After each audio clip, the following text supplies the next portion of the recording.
Halimaw na halimaw si Lebron, hindi makapaniwala ang lahat sa ginawa ni LBJ sa fourth quarter. Kahit yung bench ng Lake Show talon ng talon, sigaw ng sigaw si Anthony Davis. Masayang masaya si Lebron sa muli nilang pagkikita ni DeMar DeRozan, isa na namang top tier na kupunan sa West ang nakalaban ng Los Angeles Lakers. Ang Sacramento Kings na nagpa-dunk party mga idol sa opening quarter. Dikitan lang ang laban, 28-26 lamang ng dalawa ang purple and gold. Hindi pa kumakana si LBJ, 4 points pa lamang sa first quarter. Simula ang second quarter sa mid-range jumper ni Lebron, sinukat pa ang depensa ni Keegan Murray. Sinundan niya ng behind-the-back pass ni Lebron James kay Dalton Knecht, 3-pointer. Dito na nagumpisang lumobo ang kalamangan ng Purple and Gold kontra Sacramento. May ambag lahat ng starting five ng Purple and Gold, double-digit scoring na rin for Rui Hachimura. Isolation, another mid-range jumper for LBJ. At eto ang malupit na ginawa ni Lebron na nagpatayo sa bench ng Lakers. Ang napakahirap na turnaround fade-away jumper ni Lebron sabay tingin sa bench ng Lakers.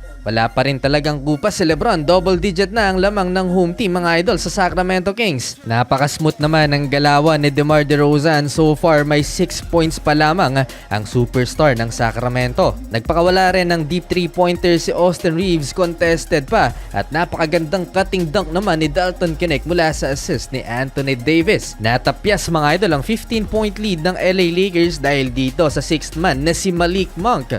That's 10-0 run for Sacramento. Partida, 8-man rotation lang mga idol ang visiting team. Mukhang problemado pa si LeBron James sa last play ng Lakers. Hindi lang nagkaintindihan pero nauwi pa rin yan sa 3 points ni D'Angelo Russell. 64-60 lamang mga idol ang Lakers ng 4. Third quarter, masama ang pagkakabagsak ni LeBron James nang sabayan siya ni Keegan Murray sa transition.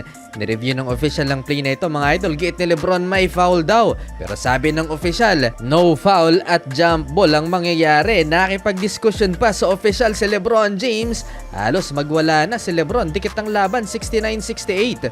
Lamang pa rin ang Sacramento Kings. Eto, LeBron James sinagasaan si Malik Monk. Gusto na lang matulog ng 6th man ng Sacramento dahil sa tigas ni LeBron. Masaya pa ang Sacramento Kings dahil lamang sila ng 7, 94-87 heading into fourth and final quarter. Pero fourth quarter, hindi inasahan ng Kings ang paghalimaw ni LeBron. Parang prime LBJ mga idol, binuhat ang LA Lakers. Sa loob lamang ng 4 na minuto, nagtala lang naman ng 16 points si LeBron James. Napakahalimaw nun mga idol, hindi magkamayaw ang Lakers fans sa kanilang nakita kay LeBron. Napa-timeout pa ang Kings, baka sakaling malasen si LeBron James pero hindi. Dumagdag pa ng 5 points after timeout si LeBron.